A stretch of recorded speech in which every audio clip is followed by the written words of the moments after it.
ಹನುಮ ಜನ್ಮಸ್ಥಳ ಕೊಪ್ಪಳ ಜಿಲ್ಲೆಯಲ್ಲೂ ಕೂಡ ಈಗ ಅಯೋಧ್ಯೆ ಗ್ರಾಮ ಅನ್ನುವಂಥ ಗ್ರಾಮ ಇದೆ. ಅಲ್ಲಿ ಅಯೋಧ್ಯೆ ಮತ್ತು ಈಗ ಕೊಪ್ಪಳ ಜಿಲ್ಲೆಯ ನಂಟಿದೆ. ಯಾವ ರೀತಿಯಾಗಿ ಅನ್ನೋದನ್ನು ಡೀಟೇಲ್ ಆಗಿ ನೋಡ್ತಾ ಹೋಗೋಣ.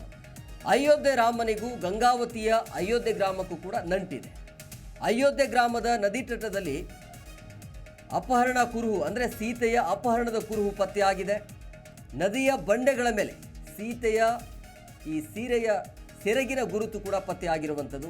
ಅಯೋಧ್ಯೆಯಂತೆ ಕೊಪ್ಪಳದಲ್ಲೂ ಕೂಡ ಈಗ ಅಭಿವೃದ್ಧಿ ಆಗಬೇಕು ಅಂಥೇಳಿ ರಾಮ ಭಕ್ತರು ಆಗ್ರಹಿಸಿದ್ದಾರೆ. ಹನುಮ ಜನ್ಮಸ್ಥಳ ಕೊಪ್ಪಳ ಜಿಲ್ಲೆಯಲ್ಲೂ ಕೂಡ ಈಗ ಅಯೋಧ್ಯೆ ಗ್ರಾಮ ಇದೆ. ಸೊ ಅಯೋಧ್ಯೆ ರಾಮನಿಗೂ ಜೊತೆಗೆ ಗಂಗಾವತಿಯ ಅಯೋಧ್ಯೆ ಗ್ರಾಮಕ್ಕೂ ಕೂಡ ಈಗ ನಂಟಿದೆ ಅನ್ನೋದು ಈಗ ಸ್ಪಷ್ಟವಾಗಿ ಗೊತ್ತಾಗ್ತಾ ಇದೆ. ಅಯೋಧ್ಯೆ ಗ್ರಾಮದ ನದಿ ತಟದಲ್ಲಿ ಸೀತೆಯ ಅಪಹರಣದ ಕುರುಹು ಕೂಡ ಪತ್ತೆಯಾಗಿದೆ. ನದಿಯ ಬಂಡೆಗಳ ಮೇಲೆ ಸೀತೆಯ ಸೆರಗಿನ ಗುರುತು ಕೂಡ ಪತ್ತೆಯಾಗಿರುವಂಥದ್ದು.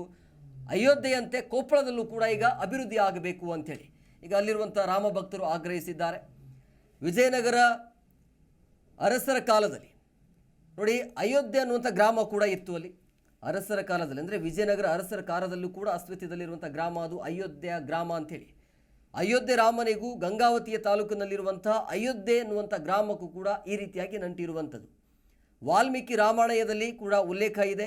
ಕಿಷ್ಕಿಂಧೆ ಪ್ರದೇಶದಲ್ಲಿ ಈ ಗ್ರಾಮ ಇದೆ ಅನ್ನೋದು ಕೂಡ ಉಲ್ಲೇಖ ಇದೆ. ಅಯೋಧ್ಯೆ ಗ್ರಾಮದಲ್ಲಿ ಇಂದಿಗೂ ಕೂಡ ರಾಮ ಆಗಿರ್ಬೋದು, ಲಕ್ಷ್ಮಣ, ಸೀತೆ ಜೊತೆಗೆ ಆಂಜನೇಯನ ದೇವಸ್ಥಾನಗಳು ಕೂಡ ಇದ್ದಾವೆ. ರಾವಣ ಸೀತೆಯನ ಅಪಹರಣ ವೇಳೆ ಅಯೋಧ್ಯೆ ಗ್ರಾಮದ ನದಿ ತಟದಲ್ಲಿ ಇರುವಂಥ ಕುರುಹುಗಳು ಈಗ ಪತ್ತೆಯಾಗಿವೆ.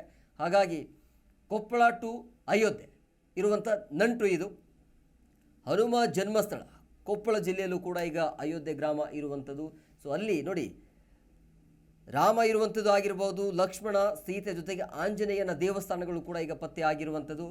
ನದಿಯ ಬಂಡೆಗಳ ಮೇಲೆ ಸೀತೆಯ ಈ ಸೀರೆಯ ಸೆರಗಿನ ಗುರುತು ಸಿಕ್ಕಿರುವಂಥದ್ದು.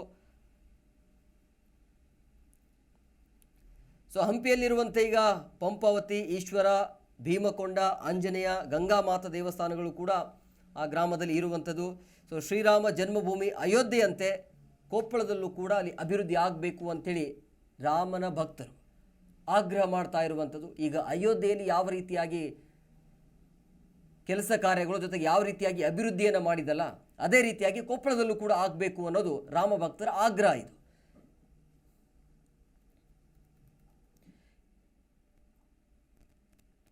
ಈ ಬಗ್ಗೆ ಮತ್ತಷ್ಟು ಮಾಹಿತಿ ನೀಡ್ತಾರೆ ನಮ್ಮ ಪ್ರತಿನಿಧಿ ಬಸವರಾಜ್ ಫೋನ್ ಸಂಪರ್ಕದಲ್ಲಿದ್ದಾರೆ. ಬಸವರಾಜ್, ಈಗ ಈ ಅಯೋಧ್ಯೆ ಗ್ರಾಮ ಅನ್ನೋದು ಯಾವಾಗಿಂದ ಗೊತ್ತಾಯಿತು, ಅಂದರೆ ಯಾವಾಗ ಅಸ್ತಿತ್ವಕ್ಕೆ ಬಂತು, ಈಗ ರಾಮ ಭಕ್ತರು ಏನು ಹೇಳ್ತಿದ್ದಾರೆ? ಸಂಪತ್ ಏನಂತಂದ್ರೆ ಒಂದು ಗಂಗಾವತಿಯಿಂದ ಸುಮಾರು ಒಂದು 5-6 ಕಿಲೋಮೀಟರ್ ದೂರದಲ್ಲಿರ್ತಕ್ಕಂತಹ ಒಂದು ಅಯೋಧ್ಯೆ ಅಂತಕ್ಕಂಥದ್ದು ಈ ಒಂದು ಗ್ರಾಮ ಇದು. ಈಗ ಹಳೆ ಅಯೋಧ್ಯೆ ಮತ್ತು ಹೊಸ ಅಯೋಧ್ಯೆ ಅಂತಂದ್ರೆ ಈ ಎರಡು ಒಂದು ಗ್ರಾಮಗಳು ಇರ್ತಕ್ಕಂಥದ್ದು. ಹಳೆ ಅಯೋಧ್ಯೆ ಅಂದ್ರೆ ನದಿ ಪಾತ್ರದಲ್ಲಿ ಇರ್ತಕ್ಕಂಥ ಒಂದು ಗ್ರಾಮ. ಆ ಒಂದು ಹಳೆ ಅಯೋಧ್ಯೆ ಗ್ರಾಮದಲ್ಲಿ ಈಗಲೂ ಸಹ ರಾಮನ ಒಂದು ಇಂದ್ರದಿಂದಲೂ ಸಹ ರಾಮನ ಒಂದು ದೇವಸ್ಥಾನ ಇರ್ತಕ್ಕಂಥದ್ದು. ರಾಮ, ಹನುಮಂತ ಮತ್ತು ಸೀತೆಯನ್ನ ಇಂದ್ರದಿಂದಲೂ ಕೂಡ ಒಂದು ಪೂರ್ವಜರ ಕಾಲದಿಂದಲೂ ಕೂಡ ಈಗಲೂ ಆ ಒಂದು ಆರಾಧನೆ ಮಾಡ್ಕೊಂಡು ಬರ್ತಕ್ಕಂಥದ್ದು.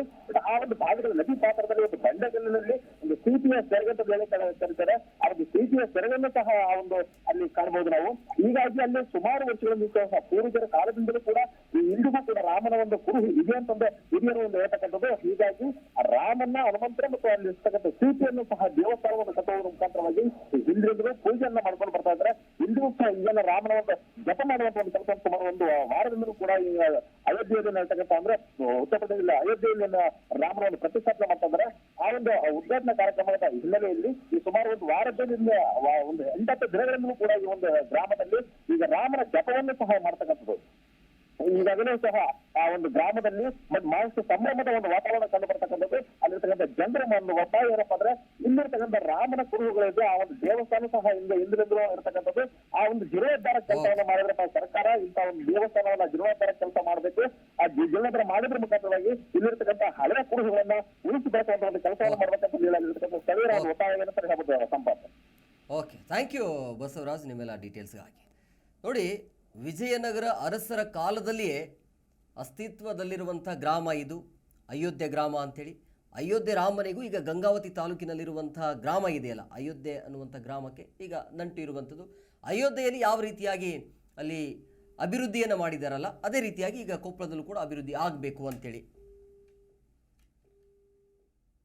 ನಿಮ್ಮ ಜಿ ಕನ್ನಡ ನ್ಯೂಸ್ ಚಾನೆಲ್ ಈಗ Sun Direct number 292, U digital number 162, city cable number 51, GTPL number 17, Abhishek cable number 821, Rockline telecommunication number 51, Shri Basaveshwara cable number 60, Vinayaka digital number 53 ನೆಟ್ವರ್ಕ್ಗಳಲ್ಲಿ ಲಭ್ಯ.